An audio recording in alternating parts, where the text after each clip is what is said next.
Hello guys. Sebelum kalian menonton video ini, jangan lupa klik tombol subscribe di channel ini. Happy watching, enjoy! Assalamualaikum warahmatullahi wabarakatuh. Perkenalkan, nama saya Jovita Oklamidinda dari Program Studi Gizi Fakultas Kesehatan Masyarakat Universitas Sriwijaya. Di sini saya akan menjelaskan mengenai salah satu obat anti anemia dari segi farmakologinya. Tapi sebelum itu perlu kita ketahui apa sih sebenarnya anemia itu. Anemia merupakan salah satu penyakit yang disebabkan karena kurangnya sel darah merah yang sehat di dalam tubuh, sehingga sel darah merah itu tidak berfungsi secara normal dan tidak bisa mengedarkan oksigen untuk respirasi sel. Lalu selanjutnya penyebabnya ada beberapa hal. Yang pertama, ada yang terjadi karena adanya pendarahan hebat sehingga perlu adanya transfusi darah. Yang kedua yaitu kekurangan zat besi sehingga menyebabkan anemia hipokronik makrositik yang ditandai dengan rendahnya kadar hemoglobin di dalam darah. Lalu selanjutnya yaitu anemia pernisosa yang ditandai dengan kurangnya vitamin B12 dan asam folat bagi ibu hamil. Tetapi kali ini saya hanya akan menjelaskan mengenai salah satu obat saja dari obat anti anemia, yaitu yang diakibatkan kekurangan zat besi, yaitu ferrous sulfat. Ferrous sulfat merupakan salah satu obat yang berfungsi untuk sintesis hemoglobin dan juga pembentukan ATP yang berguna untuk respirasi sel. Adapun bentuk sediaannya yaitu sirup, tablet, dan injeksi. Dan dosisnya yaitu untuk orang dewasa sekitar 200-400 mg selama 3-6 bulan, dan untuk anak-anak sekitar 3-6 mg per kilogram berat badan per hari yang dibagi menjadi 3 waktu pemberian, yaitu setiap 8 jam sekali. Selanjutnya saya akan menjelaskan mengenai farmakokinetik dari ferrous sulfat.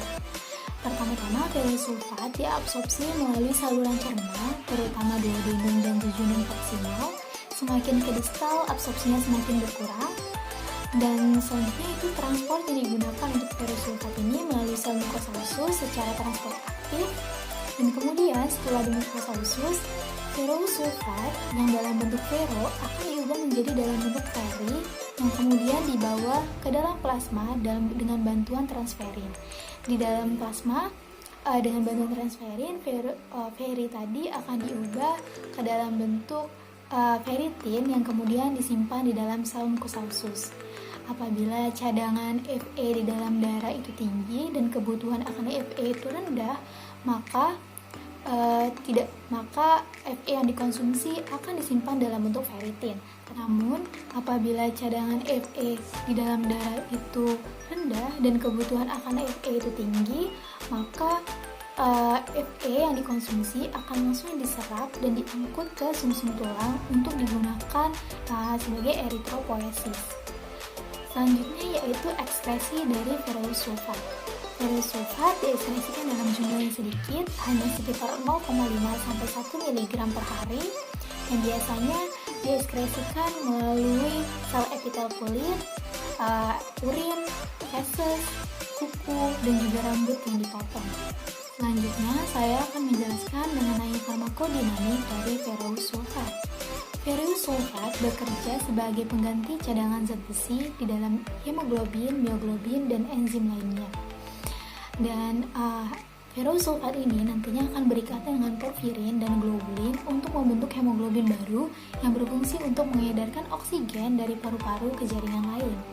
Selanjutnya saya akan menjelaskan mengenai interaksi obat ferrous sulfat dengan obat lain dan juga dengan makanan. Ada beberapa tips yang harus kalian ikuti ketika kalian mengkonsumsi ferrous sulfat. Yang pertama yaitu konsumsi setelah jam makan malam ataupun sebelum tidur, karena efek samping dari ferrous sulfat ini yaitu dapat menyebabkan mual, muntah, dan lain sebagainya, sehingga apabila kalian konsumsi sebelum tidur itu dapat membantu meredakan gejala yang akan timbul. Lalu selanjutnya yaitu hindari mengkonsumsi ferrous sulfat dengan air teh, karena teh, kopi, susu, karena di teh itu mengandung senyawa tanin yang dapat menghambat penyerapan zat besi.